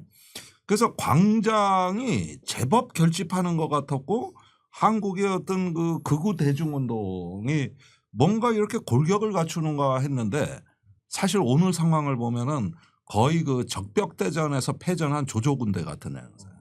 완전히 이제 패주하는 양상으로 바뀌고 있거든요. 우리가 자꾸 이걸 조롱해서 약 올릴 필요는 없지만 그렇지만은 제가 보기엔 그동안에 이 사람들이 어떤 허상을 믿고 어떤 일시적으로 결합했던 그 힘이 오래가지 못하다는 게 확인이 될 거다. 그게 참 다행이라는 생각이 들긴 비포 합니다. 애프터인데요. 네. 비포 애프터의 가장 큰 기로점이 3월 26일 이재명 대표 2심 항소심 무죄였습니다. 그 전까지 좀 전에 제가 농담 드린 거고 크게 4개 축이 하나의 범보수 카테고리로 묶여 있었습니다. 윤석열, 김건희를 필두로 한 극우 세력들, 전광훈, 손현보 다 해서 극우 세력들이 한 축이 있었고요. 그다음에 정치적으로 국민의힘, 쌍권을 중심으로 한 당내 세력들이 있습니다. 소위 이제 당권 및 대선, 이제 조기 대선 이런 것들을 이제 보는. 그다음에 대권 주자라고 일컬어지는 뭐 홍, 오, 한 쭉 있습니다. 그다음에 소위 말하는 레거시 미디어. 그동안 자기들이 원하는 대로 그림을 그려놓고 좌지우지했다고는 레거시 미디어. 거기서 나온 거 하나만 보시면 알죠. 5대3 어디서 나왔습니까? 근거 하나도 없이 그렇게 나오죠. 그런데 이게 하나의 좌표점, 하나의 목표 지점, 피니시 라인으로 3월 26일 오후 2시 이전까지 쫙 범 카테고리가 잘 뭉쳐서 목표 지점이 동일했습니다. 그런데 전혀 예상치 못하게 그날 무죄가 빵 나오니까 물론 저희는 예상했고 그들은 예상하지 못한 거죠. 그 뒤에 이들의 이해관계가 각각 다릅니다. 그러면서 예를 들어 쌍권 벌써 빛의 속도로 그때 손절을 한 겁니다. 대표적으로 승복해라. 니들 민주당 입장 밝혀라. 딱 하죠. 그 메시지의 종착점이 누굽니까? 김건희, 윤석열입니다. 거기다가 승복하다 그러는 승복하라고 거다. 하는 얘기죠. 그게. 사실상 이미 거기는 탈출을 염두에 둔 메시지였다. 그러니까 이게 엇박자가 나기 네. 시작했다. 그다음에 여기 조중동을 위시한 레거시 미디어들 뭡니까? 5대3 왜 흘립니까? 아이고 야 우리 다 죽었어. 우리한테도 좀 시간을 좀 줘봐. 같이 먹고 살자. 조금만 시간을 줘. 조금만 끌고. 요런 메시지들을 소위 이제 5대3에 있다는 사람들한테 날리는 측면도 있고 야권에 날리는 측면도 있고요. 메시지죠. 그냥 네. 메시지. 이해관계가 전부 다릅니다. 그다음에 여기 뭐 홍, 오, 뭐 이한, 뭐 김, 잠재 대권 주자라는 사람들은 하루 잠자고 일어나면 명태균 씨가 한마디 할 때마다 막 자기들의 지지율은 자기들 게 아니에요. 명태균 씨 거예요. 그냥 막 뭐 별의별 이 변수에 의해서 이미 벌써 윤석열을 빨리 손절하지 않으면 나 다 죽는다 하는 거 이미 알고 있는 거고요. 뭐 한두 명 빼놓고는. 한두 명은 아직 모르나요? 그렇죠. 저 산불 가서 봉사활동하고 이런 분들 있잖아요. 그러니까 이들의 이해관계가 3월 26일 오후 2시를 기점으로 완전히 갈라지면서 갈팡질팡. 이번에도 왜 오늘 이런 현상들이 나타났느냐. 무죄가 나오면서 플랜 B를 짜야 되는데 플랜 B의 정점은 그동안 누가 있었어요? 윤석열, 김건희였잖아요. 일사불란하게 이 공통의 이익에 부합하는 플랜 B를 날 때 그들이 주장하는 4대4가 되든 뭐 5대3이 되든 뭐가 될 거 아니에요. 공통의 이익에 부합하지 않는데 헌재 재판관들 입장에서 누가 누구를 개런티한다고 그들 편을 들겠어요. 근데 딱 그날 무죄 이후에 이 커맨드 포스트 정점에 있는 이 김건희, 윤석열 이들이 플랜 B를 못 내는 거예요. 자기들만의 유리한 거 내면 여기 다 떨어져 나가는 거죠. 등등등 우왕좌왕하다 오늘 통수 한 방 제대로 맞은 거죠.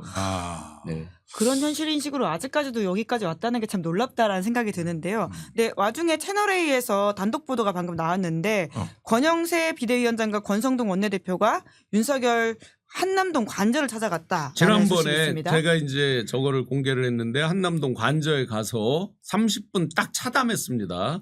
윤석열은 석방 직후에 석방 직후에 그거 하셔야 됩니다. 요건 오늘 또 요건 오늘이잖아요. 그때 이제 차담과 식사는 이제 윤 기준으로 엄청난 이게 무게감이에요.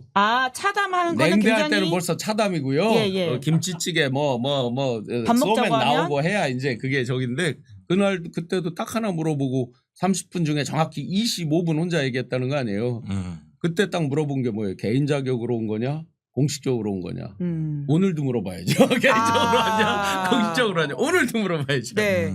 근데 이제 와서 지도부가 간다라고 하는 거에 대한 메시지는 좀 김민하 평론가님은 어떻게 보십니까? 사실 손절해야 될 타이밍을 너무 놓쳤다라는 생각이 들기도 하는데 왜 오늘 갔을까요? 저 쌍권들이 누구 힘으로 저 자리에 앉아 있었습니까? 누구를 배경으로 해서 저기 있는 거예요? 은혜가 지금 뭐 은혜라기보다 그건 이제 개인화된 캐릭터들의 얘기고 지금 권력 관계를 보면은 저 구도가 쌍권 지도부가 지금까지 유지될 수 있었던 힘은 윤석열이 여당에 대한 그립을 잡고 있었기 때문에 그게 아무리 윤석열이 쌍권을 미워하고 너네는 개인 자격으로 날 찾아왔다고 그래 괘씸한 녀석들 이런 생각을 하지만 그 잡고 있었던 구조가 유지가 됐기 때문에 그래서 친윤 주류가 살아 있었기 때문에 그 친윤 주류에 의해서 이 두 사람이 어쨌든 친윤 주류 출신이고 친윤 주류지 않습니까? 그 네트워크 안에 있는 사람들 아닙니까?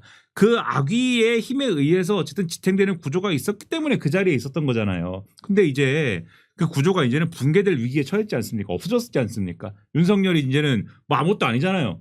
여당을 쥐는 힘이 없어진 거 아닙니까? 만약에 당내에 이 여당 내에 그동안 이 당내 야당이 있어가지고 이제 윤석열은 없어졌으니까 이 당내 야당으로 급속히 이제 힘이 쏠리는 국면이 됐다.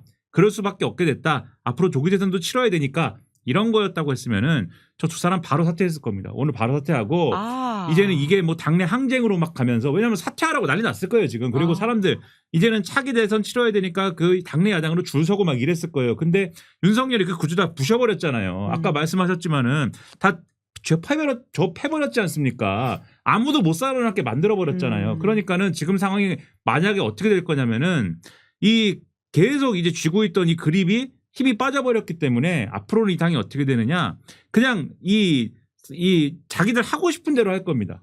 김나윤 마음대로 하고요. 네. 김기현, 나경원, 윤상현 마음대로 하고 그 사람들은 여전히 좀 남아있는 극우 집회나 이런 데 쫓아다니면서 그 관리를 하겠죠. 그러면서 이 사람들의 그 어떤 그 힘을 좀 빌어서 앞으로 당권에 도전한다든가 지방선거에 도전할 수 있는 어떤 그런 기본을 만든다든가 이런 걸 열심히 하겠죠. 그 외에 다른 그래도 어쨌든 간에 지금까지 주류를 따라다니긴 했지만 그래도 앞날이 좀 걱정되는 사람들은 이렇게 살아도 되나? 이러면서 좀 쌍권을 쳐다보고 뭐 이러고 있는 두리번거리고 뭐 이러고 있을 것이고 그나마 이제 뭐 다른 대권주자들한테 줄을 서가지고 뭐 차후를 도모해볼까 하는 사람들은 홍준표 쳐다보기도 하고 오세훈 쳐다보기도 하고 한동훈 아직 살아있나 이렇게 쳐다보기도 하고 막 이럴 거잖아요. 그럼 이 지도부가 아직 내려갈 생각이 없는데 쌍권은 내려갈 생각이 없는데 지들 마음대로 하기 시작하면은 통제도 안 되고 자기들이 힘도 없어지고 아무것도 안 되지 않습니까? 예. 그러면은 찾아가야죠. 일단 찾아가서 지금 그나마 남아있는 이 지금까지의 이 주류의 구조를 그나마 유지할 수 있는 어떤 길을 찾아야 되는 거죠. 그래서 찾아가는 거고 사실은 실속은 없어요. 어차피 찾아가봐야 뭐 됩니까? 실속은 없지만 어쨌든 오늘은 찾아가는 것이고 장기적으로는 뭐 계속 찾아가서 무슨 가르침을 받고 무슨 시계를 받고 뭐 그렇게 하겠습니까? 이제 줄 시계도 없는 거 아닌가요? 뭐 대통령도 아닌데. 아무것도 없고 그냥 오늘 찾아가는 것이고 오늘 예. 뭐 그래도 오늘 분위기가 이러니까 찾아가서 오늘 그래도 쌍권의 수명을 하루라도 연장하기 위한 요런 이제 제스처를 취하는 것이고 앞으로는 제가 볼 때는 그냥 마음대로 하는 당이 돼서 뭐 제가 볼 때는 역사의 뒤안길로 사라질 것이다라고 봅니다. 그 쌍권을 보좌하는 보좌진들의 상당수를 제가 잘 알잖아요. 그들의 시계는 지금 대권이 아닙니다. 당권인가요? 예. 네, 당권입니다. 그리고 그 가운데에서 그 보좌진은 아닌데 국힘 보좌진한테 제가 받은 거 그대로 말씀드리면 굉장히 걱정하는 게 있습니다. 그들이 유튜브를 한다든지 페이북에 이제 어떤 메시지를 날린다든지 하면 우리는 완전 윤석열이 윤 씨가 그렇게 행동을 한 경우에는 KU다. 그런데 거기에 하나 있었지. 더해서 그보다 더 항상 그 예측 불허의 행동들을 하잖아요. 김건희 씨. 뭐 윤과 김이 다 그 예측 불허의 것이 나오면 우리는 완전 사망이다. 그럼 예측 불허의 것 중에 대표적인 게 뭐겠어요? 이거 있잖아요. 이 길거리 나와서 이거 잡고 네. 대중 연설을 한다든지. 이제 지금 예를 들어 전광훈 소년부 이런 사람들은 전열을 정비할 시간이 필요하겠죠. 근데 그들이 뭐 돈맛을 다 보고 했는데 그냥 물러서진 않을 거 아니에요. 그러면 지금 완벽하게 당권 보나마나 제 말이 틀리는지 한번 다음번에 한번 보세요. 초선들 전진 배치합니다. 그다음에 통합자 집어넣습니다. 비대위를 지금도 비대위 체제지만 그러게요. 통합 비대위 지금 성격으로 해서 초선들 쇄신하는 척을 예. 해야죠. 통합 비대위에 들어갈 만한 사람이 누가 있다고 보세요? 그러니까 뭐 그 초선들 있잖아요. 뭐 있잖아요. 발언권이 있을까? 그러니까 허수아비라도 뭐가 예. 됐든 앞에 이제 데코레이션을 해야죠. 일단은 전환길 뭔가를. 추천합니다. 전환길 초선 의원 아니긴 한데. 아니 예. 비대위 뭐 넣으면 되죠. 비대위. 예. 그다음에 이제 그냥 가면 지금 이제 당원 구조를 잘 보셔야 돼요. 국힘은 2022년 대선을 할 때요. 2021년 8월, 9월, 10월 이렇게 세 번의 이제 예선전이 있었는데 9월, 10월, 11월 세 번의 예선전이 있었는데 9월 15일 날 공개한 당원 명부와 10월 15일 날 당원 공개한 명부가 9월 15일 날 공개한 게 38만이고 예. 10월 15일 날 공개한 게 우리한테 준 게 각 캠프 진영에 준 게 57만이에요. 즉 한 달 사이에 20만이 늘었을 때 누가 제일 많이 늘었겠어요? 윤이었어요. 윤. 예, 그때 예. 그래서 그때 특정 종교가 대규모 유입됐다라고 불리면서 지금까지 그 종교 얘기가 나오는 거 아니에요. 그러면 그렇게 해서 쭉 그 뒤로 이어져 왔단 말이에요. 그러니 여전히 당권 싸움도 누가 유리해요? 당원 구조가 확 바뀌지 않았단 말이에요. 그 뒤에. 친윤 세력이 예. 여전히 활개를 칠 것이다. 그래서 지금 쌍권도 지금 마음이 급해졌어요. 이 상태로 그대로 대권 치르고요. 갑자기 무너진다 그래 당원 구조가 갑자기 바뀌지 않잖아요. 야. 그러면 누가 더 유리해요? 윤상현, 나경원 예. 다 알고 있어요, 자기들. 김나윤이 유리한 상황으로 그럼요. 여전히 갈 것이다. 그러니 모든 시계는 김나윤도 지금 어디에 가 있어요? 시계가 당권에 가 있어요. 내년도에 당장 지방선거 있죠. 예. 큰 장이 또 기다리는 거예요. 대선은 어차피 질 거니까 내년 공천권이나 행사하자라는 생각으로 그럼요. 당권에 이번 몰두한다. 판은 나가리입니다. 다 알아요, 자기들. 그 누구를 내세워도 이번에 안 된다. 다만 이번에 대선 내세우는 사람은 하나의 레버리지 지렛대인 거죠. 당권을 잡기 위한 지렛대. 근데 당권은 아까 말씀드렸듯이 어게인 2017의 업그레이드 버전이란 말이에요. 어쨌든 대권 후보를 내서 그가 뭐 선전을 하든 참패를 하든 그 세력들이 또 잔당으로 가고 그러니 지금도 그 부정선거 이런 것들을 주장하는 사람들이 명맥을 그렇게 세게 이어온 당 아닙니까? 예. 지금 그런 기로에서 빨리 찾아가서 이런 거 하지 말으라고 해야 어떻게 돼요?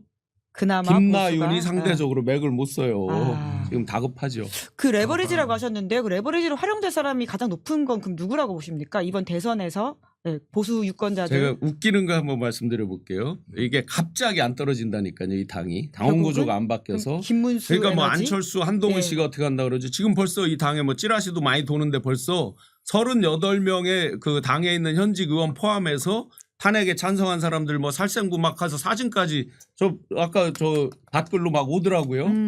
벌써 빛의 속도로 그렇게 돌아다니는 사람들이에요. 이게 다니는 게 무슨 뜻이에요?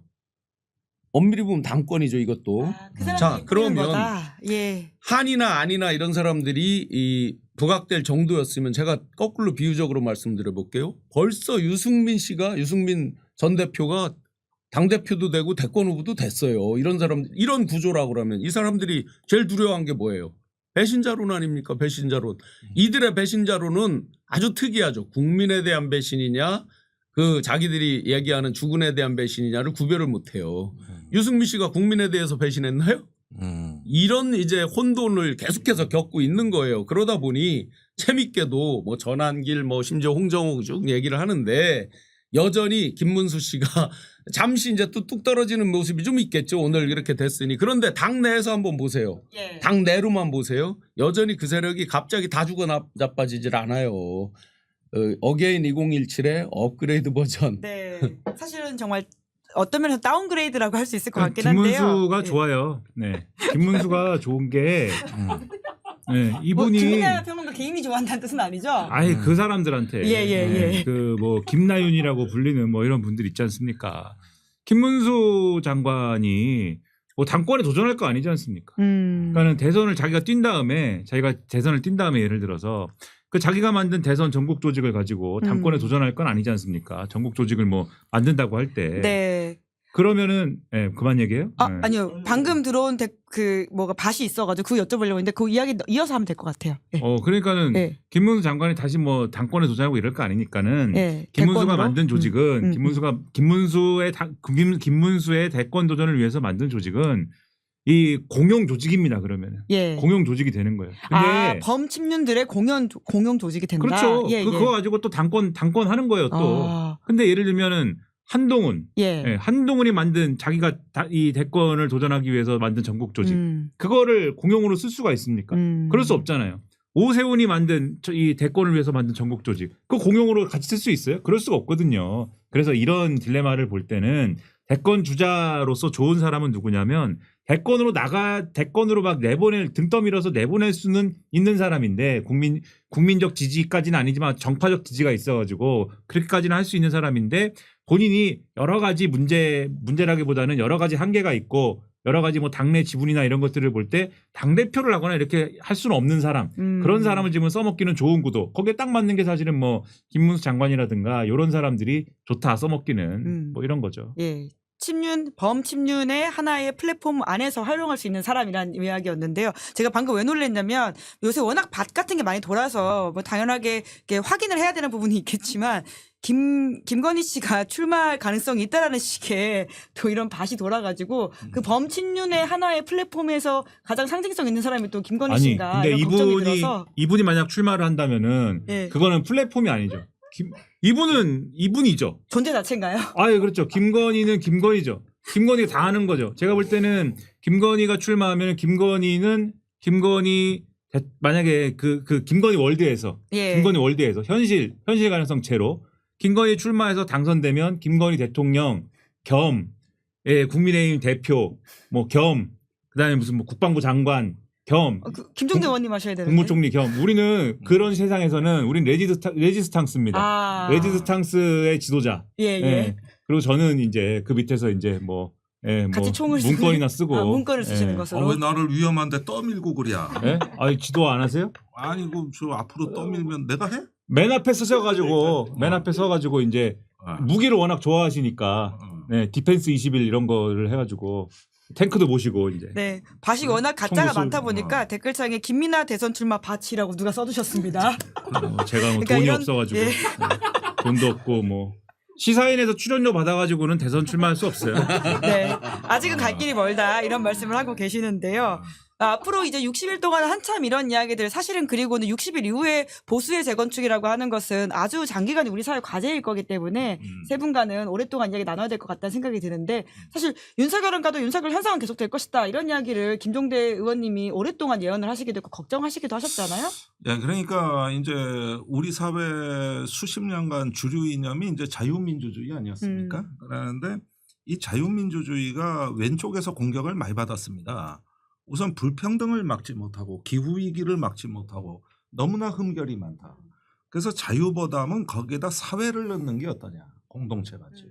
그래서 진보가 한 20년 넘게 사회민주주의적인 왼쪽의 이념을 형성하면서 해왔는데 이제는 오른쪽의 공격을 받은 거예요. 그런데 이번에는 이제 분노한 중산층을 끌어들인 극우 세력이 뭔 자유민주주의냐. 민주주의를 떼버리자. 그래서 자유권위주의 내지는 자유지상주의 이런 걸 형성한 게 트럼피즘이고 윤석열이란 말이에요. 그 중간에 자유민주주의가 끼어버린 거예요. 그 보수가 분열된 것이죠. 그런 상태에서 이제 그 판이 짜여지다 보니까 제가 보기엔 그렇습니다. 우리가 미국에서 그 의사당 난입 사건 때나 서부지법 폭동 때나 비슷한 게 전문직들이 많아요. 기업 대표, 의사, 치과 의사, 미국의 경우는 올림픽 수영 상관왕 이런 사람들이 있답니다. 그래서 분노한 노동자들이 쳐들어갔다 그러지만 사실은 몰락하는 중산층 이 짝이 변한 거거든요. 그래서 노동계층의 상층 그룹도 우익화됐습니다. 그런 것들을 보면은 이제 다음 과제는 뭐냐면은 이 분노의 빅텐트가 쳐진 이 구성원들이 그 빅텐트 안에서 무슨 일이 일어나고 있는 것이냐. 거기서는 이제 극단적 이념들이 쭉 나오고 있는 거거든요. 사실은 이런 퇴행의 그러면 윤석열 이전부터 있었던 거예요. 그리고 윤석열이 불을 더 질렀던 거예요. 그럼 사라진다고 없어질 리가 없는 거거든요. 그래서 이런 문제를 앞으로 우리가 새로 마주하게 될 하나의 어떤 정치 현상이라는 걸 이제는 좀 깨달을 때가 됐고 그런 면에서 백낙청 선생이 이번에 창비 그 권두원에 이제 중도적 변혁주의를 주장했는데 그 분노에서 떨어져 나가는 중도층을 잡자는 얘기예요. 그래서 중도층 변혁주의란 말을 지금 쓰고 있거든요. 이것도 우리가 상당히 민감하게 바라보는 문제들입니다. 그래서 대한민국이 어디까지 와 있는가, 어디로 가는가 이런 부분에 대해서 이 석학들이나 예리한 평론가들이 얘기하는 걸 한번 귀를 기울여 주시고 그러면서 더 이상의 퇴행이 있지 않도록 어디서 백신을 구해야 할 것인가. 이런 문제는 윤석열 이후에도 계속된다는 거죠. 자연스레 마무리 멘트로 가고 있습니다. 그 전에 오늘 제가 아까 투표 붙였다고 했는데요. 신용환 교수님께서 윤석열 나오는데 열흘은 걸릴 것이다 이렇게 말씀해주지 않으셨습니까? 저희 구독자분들한테 물어봤더니 13,000명이 투표해 주셨고요. 윤석열 관전 나오는데 걸리는 시간 주말 사이 34%, 기약 없다 28%, 일주일 24%, 오늘 13%인데요. 아마 오늘 13%는 바람을 섞어서 말씀을 해주신 게 아닌가 싶긴 한데요. 그래도 오늘 나왔으면 좋겠다라는 말씀을 드리면서 그러면 우리가 123일 동안 오래 고생했으니까요. 그런 여러 가지 앞으로의 전망과 뭐 오늘 고생과 뭐 기타 등등의 말씀으로 마무리를 각자 해주시겠습니까? 신용환 교수님부터 해주십시오. 네, 정말 123일 동안 내란의 밤 이후에 조마조마한 마음으로 생업도 포기하고 가게문도 닫고 안국동으로 광화문으로 정말 고생들 많이 하셨습니다. 오늘만큼은 정말 다 떨치고 편안한 마음으로 회식도 하고 하면 좋겠습니다. 그런데 정말 마음 무거운 얘기 아까도 말씀드렸지만 이게 기존에 예를 들어서 박정희나 전두환 같은 쿠데타랑 또 다릅니다. 기득권이 자기들 기득권을 유지하기 위한 기존 질서를 때려엎는 게 아니라 자기 기득권을 유지하기 위한 친위 쿠데타였습니다. 그러다 보니 우리가 두 눈으로 똑똑히 봤듯이 검찰, 경찰, 각 부처 정부 공무원들 뭐 한덕수, 최상목 수도 없이 지금 이 순간에도 그 기득권을 방어하고 지키고 어떻게 보면 다 가리고 감추고 실체적 진실을 지연시키거나 아예 밝히지 못하도록 하는 이런 것들이 지금 이 순간에도 자행되고 있습니다. 이런 부분을 친위 쿠데타라는 점을 우리 대한민국 역사에서 정말 치욕의 역사에서 꼭 마음속에 염두에 두시고 매 눈으로 항상 보고 또 새로운 대한민국은 바로 여러분들이 같이 주인공이니까 함께 만들 수 있게 힘차게 나아가면 좋겠습니다. 네. 네, 여기 뭐 댓글 다시는 분들 제가 어디서 무슨 얘기하는지도 모르고 지금 뭐 불평을 하고 있는데 좋은 댓글이 훨씬 많았는데. 무슨 뭐 김민아는 빠지라는 둥 뭐. 네. 자, 제가 일주일 내내 하는 얘기 지금 하고 있는 얘기가 있습니다. 윤석열 이대로 가면 안전을 보장할 수 없다. 위험하다. 안전한 곳으로 옮겨야 한다. 네. 가장 안전한 곳. 방범창이 완비가 되어 있고 무장 경력들이 지키고 있는 철문이 있고 예, 벽이 2중 3중으로 돼 있는 이러한 곳으로 옮겨서 이 안전하게 예, 그리고 이제 좋은 옷 입혀서 안전하게 삼시세끼 제공되는 곳으로 계속 불편했더니 제작진이 준비된 지금 선풀들만 모아가지고 지금 보여주고 있어요. 너는 이걸 봐라. 그만 불평하고. 네, 김민아 평론 최고다. 가을 오니 지금- 시원하다. 김민아 얼굴 되게 작다. 김민아 논리정연하고 정확하다. 방송 내내 올라온 선풀들만 지금 모아가지고 수집해가지고 지금 띄워주고 우리 있는데. 제작진 얼마나 열일합니까? 감사하다. 네, 예. 감사하고. 네. 진짜 아름다운 날입니다. 그러니까 자 윤석열은 빨리 세상에서 가장 안전한 곳으로 옮겨주기를 바라고 가장 빨리 옮길 수 있는 사람이 지기현 씨가 가장 빨리 옮길 수 있습니다. 오늘 당장 빨리 옮겨주기를 바란다. 이렇게 또 한 번 이 며칠째 얘기하는데 또 한 번 말씀드립니다. 네. 네. 글쎄 참으로 민주주의가 이게 어려운 제도입니다. 그런데 이제 세대로 갈라지고 지역으로 갈라지고 이념으로 갈라지고 이런 나라에서는 민주주의 규칙이 잘 작동이 안 돼요. 예. 근데 지금은 또 정체성으로 갈라진단 말이에요. 그러니까 어떻게 보면은 최근에 나타나고 있는 거는 완전히 뭐 유튜브 가짜 뉴스 뭐 별하별 선동하면은 이게 어떤 그 정체성 전쟁으로까지 가고 있어요. 이러면 민주주의 규칙이 아무리 제도 설계를 잘해도 존립하기가 어려운 거거든요. 그래서 저는 이제 정당들이 뭐 여러 가지 활동을 하겠지만은 이 소위 말하는 분노 세대라고 일컬어지는 청년들을 희망의 세대로 어떻게 우리가 바꿀 수 있을까? 또 그렇게 해서 이제 다음 세대가 민주주의의 토대가 될 수 있을까? 이런 고민들을 본격적으로 하고 각 정당에서도 좋은 청년의 롤 모델을 좀 개발하시라. 그렇게 해서 그들에게 초청을 하는 거죠. 예. 말을 걸어보고 초청을 하고 그래서 좋은 롤 모델을 만들고 이렇게 해가지고 자꾸 희망을 만들어낼 수 있는 뭔가 이제는 조금 다른 면모가 필요하거든요. 그런데 이번에 상당히 많은 2030들이 일단 분노 세대에 흡수가 되면서 좀 방황하는 모습을 보였는데 이런 부분들을 정상화하고 이제는 또 통합을 할 과제가 놓여 있는 거거든요. 그러니까 정당이 어떤 이런 어떤 정치의 결과에 책임을 지는 책임 정치의 면모를 좀 제대로 세우셔야 되겠다. 그럼으로써 이 윤석열로 인한 많은 상처가 치유되고 더 좋은 민주주의로 갈 수 있는 이런 지금은 어떤 성찰과 어떤 노력이 필요한 시기다. 이런 말씀드리겠습니다. 네, 이 시간까지 함께 해주셨던 구독자분들도 실시간으로 댓글을 정말 많이 넣어주고 계시는데요. 힘들었던 시간이었지만 같이 옆에 계시는 분들 덕분에 지켜보시는 분들 덕분에 버틸 수 있고 또 더 나아갈 수 있는 시간이 아니었을까 싶습니다. 다음 주에는 더 좋은 소식과 더 나아가는 이야기로서 새로운 대한민국에서 뵙는 것으로 하겠습니다. 그러면 세 분 다 수고 많으셨습니다. 고맙습니다. 네, 고맙습니다. 네, 김은지의 뉴스인 4월 4일 준비한 방송 여기까지고요. 이번 주말은 정말 평안하게 잘 쉬시고요. 다음 주 월요일 오후 5시에 뵙도록 하겠습니다. 오늘 방송 재밌게 보셨다면 구독, 좋아요, 알림 설정 잊지 마시고요. 저희 이벤트 준비되어 있으니까 그쪽으로 보내주시면 됩니다. 그러면 수고 많으셨습니다. 고맙습니다. 시사인이 만드는 정치 라이브 김은지의 뉴스인